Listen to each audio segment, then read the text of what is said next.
Hello guys, good morning. May panibago tayong lulutuin ngayon. So ayan guys, magluluto tayo ngayon ng ginataang tulingan. Ang isa sa aking paboritong isda. Ayan guys, kasi masarap kasi yung tulingan habang tumatagal lalo siyang sumasarap. Gaya ng kadalasan na ginagawa, mas gusto ko yung ipaksiw muna siya at patuyuan ng suka. So ayan ang ating mga sangkap. Meron tayong bawang, luya, paminta, meron tayong siling berde at siling pula na hugasan na rin. Meron tayong magic sarap, optional lang po sa may gusto lang. Meron tayong okra para ilagay natin sa ibabaw guys ng isda. At meron tayo ditong gata. So maaga akong namalingke para po maagang maka-prepare. So ngayon guys, mag-start na tayo, pero itong isda ay hahatiin ko sa gitna at yan ay nalinisan na at nahugasan na rin maigi. Ayan guys, pati yung parang nandyan sa ngalangala, dinudukot ko yan para wala siyang dugo. So tara na po, unang gawin ay magpitpit tayo ng bawang. At ito yung ating kasirolang paglutuan. So start na tayo. Magpitpit muna tayo ng bawang. Wala akong pang pitpit ng bawang gaya na nakita ko kay Ma'am Kors na parang martilyo. So simple ganyan lang, pukpukin lang natin mano-mano, kaya wag loloko-loko ang kung sino kay para hindi mapukpok. So ayan guys, itong ating gustong-gusto ko talaga itong luto na ginataang isda. Kasi guys, abutin man siya ng bukas, hindi siya nasisira agad-agad kasi nga meron siyang suka. Paksiw na tulingan, ay paksiw na ginataan. Ano ba tawag doon? Basta ginataan ng tulingan. Ayan, at pag sinabi kasing ginataan na tulingan, parang matik na yan na ipapaksiw mo ng isda. Walang hindi siya gaano masarap pag diretso lang na paksiw. Yung paksiw lang talaga. Meron din naman, depende sa isda. Gusto ko guys yung paksiw lang na walang gata. Yung maliliit na galunggong. Yun, masarap yun. Yung paksiw lang talaga siya sa suka. Sarap yun. Lalo na pag binalot mo sa dahon ng mangga. Masarap yun, mabango. Nako, ang sarap nun, lalo pag kahit bahaw pa yung kanin mo. Tapos may kape. 'Di ba ganyan sa mga bukid, sa mga probinsya. Lalo pag break time ng limbawa nagpa-farming ka, ayun ako, ang sarap noon pag break time. Talagang solve ang gutom mo sa pagod sa farming. So ayan, hugasan muna natin ang ating luya. Ayun guys, nahugasan ang luya at slice natin gaya kong ginagawa lagi. Ang luya guys ay kinakain ko rin yan, pati bawang. Naku, ang sarap talaga niyan. Siyempre nung maliit tayo, ayaw kong kainin yan. At siguro halos tayong lahat ay ayaw kumain ng mga ganitong mga pabango sa pagkain. Tinatabi lang natin sa plato yan, pero ngayon kinakain ko yan kasi maganda rin ang bigay ng benepisyo niya sa ating kalusugan ang luya. Kinakain ko yan guys. Yan naman kasi pag naipaksiw na ay wala na yung tapang niya ng amoy ng luya. Nahalo na doon sa ano, sa ating paksiw na isda. So ayan guys, maglagay tayo dyan sa ilalim. Sa pinakasapin natin yan. Para yung habang kumukulo, nag-evaporate ang ating suka at kumakalat ang kanyang aroma. So ayan, meron tayong bawang.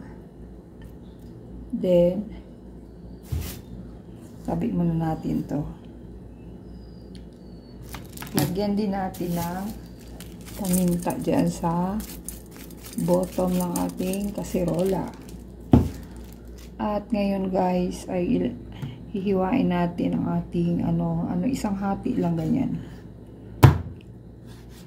Ayan, di ba? So ilagay natin sa ating kasirola. So ganun lang guys, hatiin lang. 4 lang to binili ko para hindi tayo maumay naman, pero matagal to makaumay guys kasi masarap ang isda. Sarap ang isda. So ayan. So ang ganda ng kutsilyo ko, bagong hasa. So ayan. So ito na po ang ating isda. At ilagay na natin ang natirang luya sa ibabaw ng ating isda.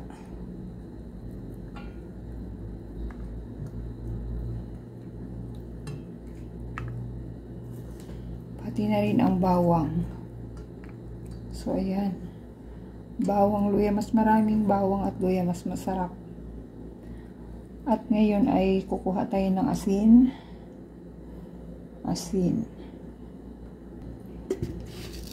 Lalagyan natin ng asin. Dito ay gamit ko ay rock salt sa paksiw. Meron din naman tayong iodize para sa iba natin.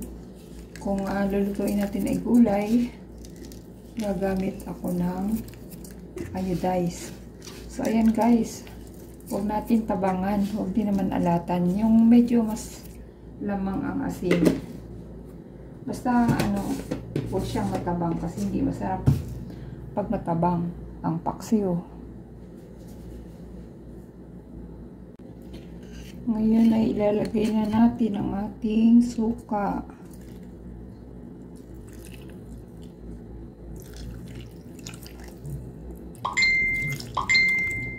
Ayan, ang ating suka ay timplado rin po yan kahit nasa bote guys. Tinitimplahan ko ng ng luya din. Tapos paminta, asin.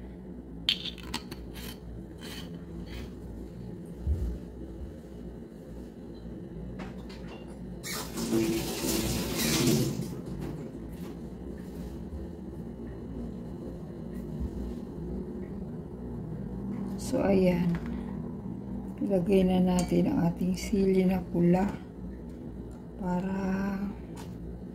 at ito dalawa lang kasi ang nabili ko. Hatiin natin mamaya naman yung isang natira pang toppings natin. At lagyan natin ng paminta para mabango. So ayan guys, after niyan isalang na natin.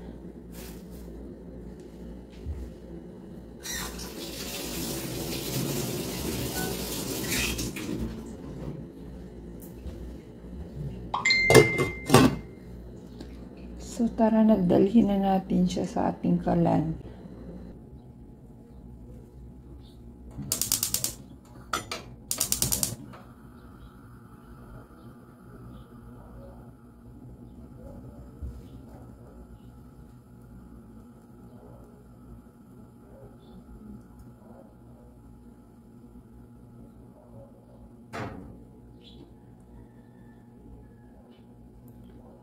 So, ayan guys, balikan ko kayo after na matuyo ang ating suka.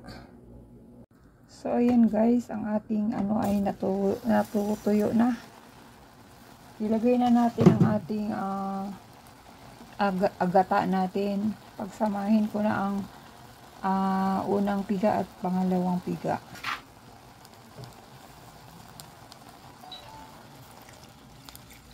So, ayan guys, ang ating gata. Pakukuluin pa natin siya hanggang sa medyo lumapot ang kanyang gata. So, ayan guys, balikan ko ulit kayo. At ilagay na rin natin ang ating gulay.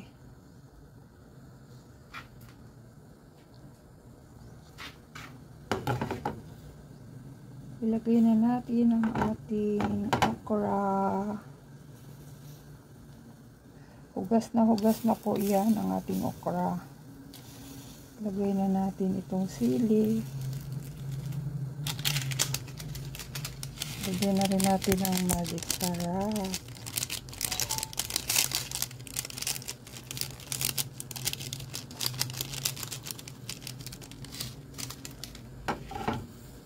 At takpan natin ulit.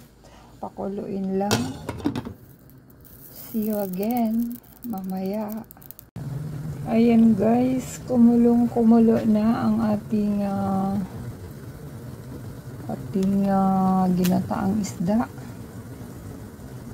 Kanina pa po siya kumukulo.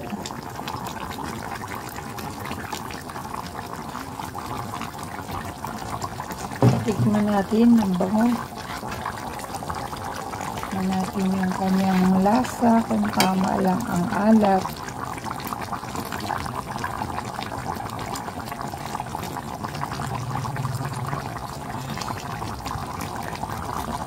Tama lang guys, ang alat mo guys. Nagugutom na ako at natatakam. Ayan, ang kanyang sili. Konting pakulo pa. I-reduce lang natin yung kanyang kanyang liquid. Tuyo-tuyuin natin konti ang kanyang gata.